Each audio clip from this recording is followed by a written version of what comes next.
Welcome back to another episode of the Standish Woodstory. In today's video, I'm going to show you a clever way to use up all of your old wood scraps and turn it into a beautiful backdrop that you can use for a variety of purposes, such as a beautiful piece of art, or you can even use it to make a really cool sign. Follow along and see how. The first thing that I started by doing was just digging through my scrap pile of wood. You're also going to need a backing, such as a MDF or even just a piece of plywood, and you're going to want to cut that to whatever size you want your frame to be. All right, so I just spent a little bit of time going through all of my scraps. This is what happens when you do a lot of woodworking. You end up with a whole bunch of pieces that you're scared to throw out. And with that said, it was time to sort, and this is exactly what I am doing here, spending the time to sort it by size and thickness and putting away the pieces that I will not be using. The length doesn't really matter too much. Don't be scared to choose different sizes of length, but it's really the thickness that you want to be able to bring down to a consistent thickness. So in order to do that, I brought them all over to the planer, and I started with the thickest pieces, and I slowly made the adjustments to bring them down to the same thickness all around. And this was pretty darn time consuming. It will take a while, but you know, it's all part of the fun, so don't fret it. And this was the result after they were all processed. They are now the exact same thickness.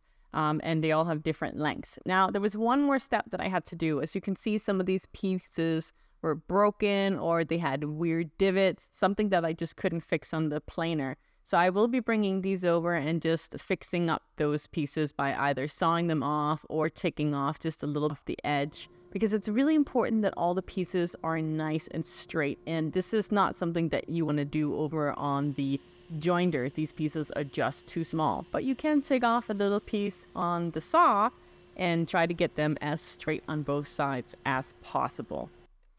And after all the pieces were nice and straight, it was time to add a 45-degree angle to quite a few of these pieces. Now, I didn't do it to all of the pieces, and you'll see why in a little bit, but I wanted to get started, so I probably did this to at least 10 to 15 pieces just to have a handful to get started with.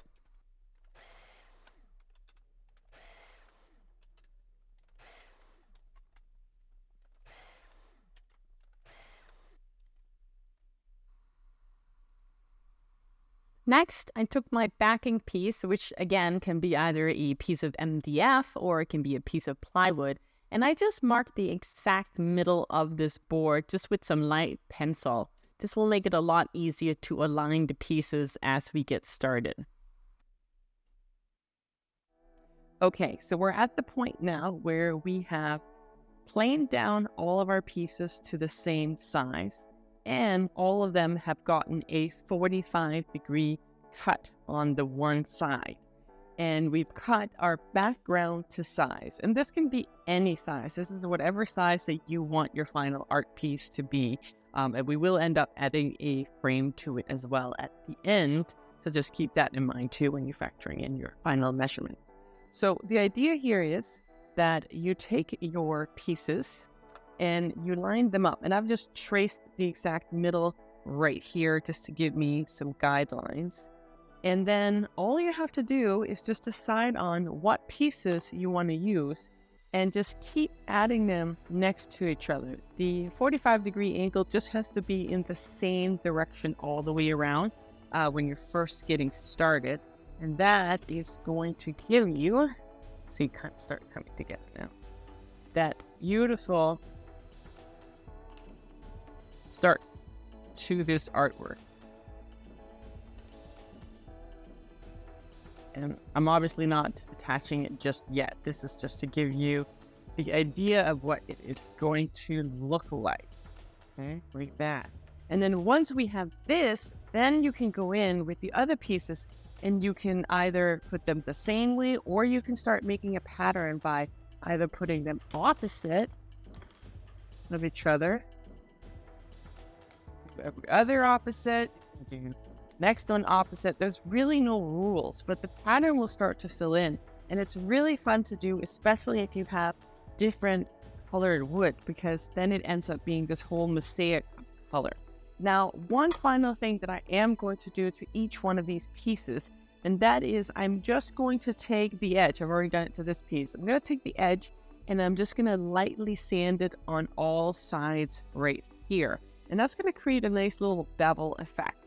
I did do it with a router as well. I found that the router gave it too much of a bevel, and yes, I could have increased it and made it less of a bevel, but overall I found it was too hard to control these very small pieces on the router.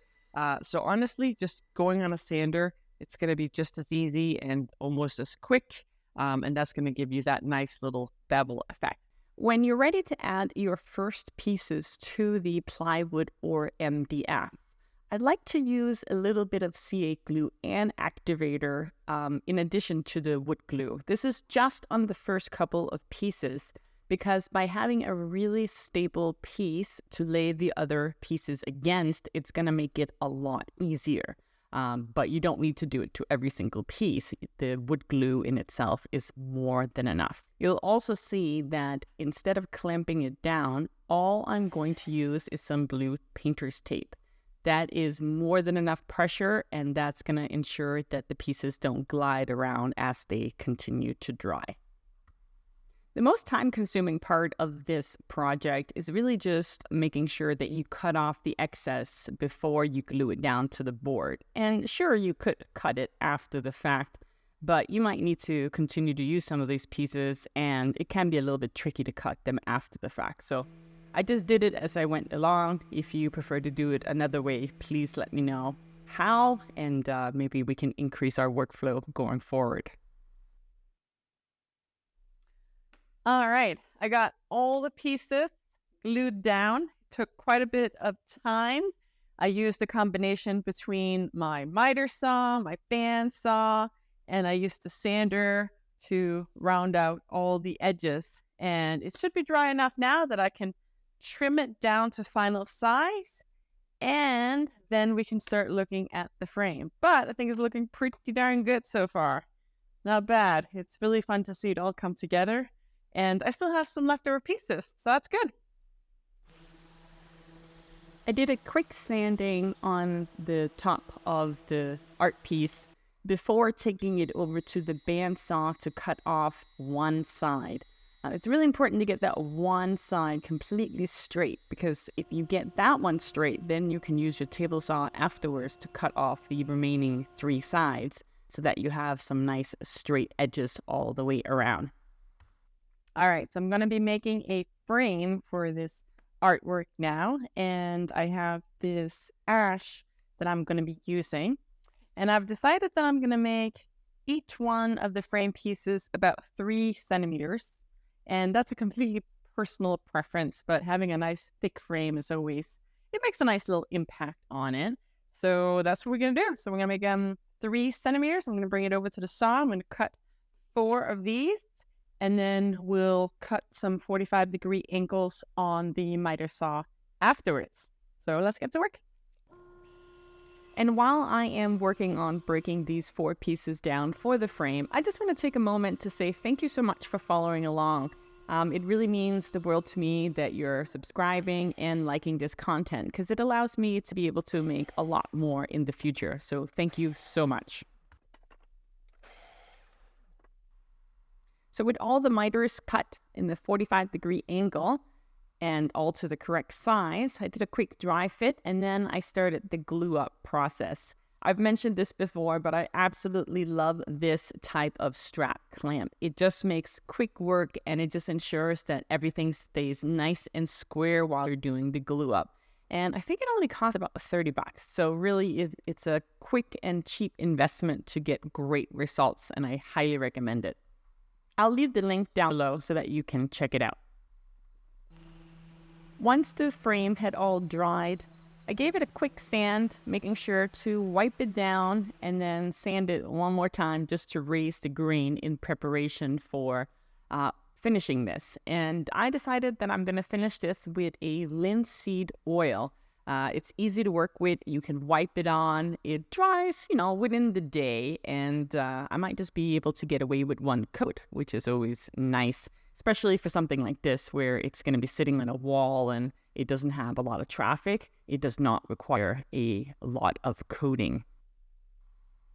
I chose to just use a rag to apply the linseed oil with because I wanted to be able to get into those grooves that we created with the sander to begin with. I didn't want to leave any area uncovered. And it was very easy. One thing to remember is every time that you use linseed oil, you never want to leave those rags around afterwards. Always put them in a bucket of water or in one of those fire buckets, because linseed oil can catch on fire when you least expect it. So never, ever, ever, ever put it in your garbage bin. It is very, very dangerous. Next, I needed to decide how I was going to attach the frame to the art piece. And originally I was just going to use glue, but I ended up with a slight gap in my frame. So I decided that I am going to drill a hole and insert a screw on 2 sides. This will ensure that it is completely secure within the frame and that it's not ever going to break out. So after I pre-drilled that hole, I still went ahead and I added a thin layer of glue all the way around. Then I added the frame and then I screwed it all together. And just like that, this artwork was done. A piece made from old scraps made into a beautiful piece of art. Now, you may notice that I added something a little extra that I didn't show in this video. I decided that at the end of the day, it still needed a little bit more. So I used my laser and I cut out a little deer print to go in the middle. But of course, this piece would have looked just as beautiful without it. So the choice is yours. Leave it blank or add something extra special. And there you have it. It is done. Thank you so much for watching this wood story. I can't wait to see you in the next one. Please like and subscribe for more great content, and I'll see you soon.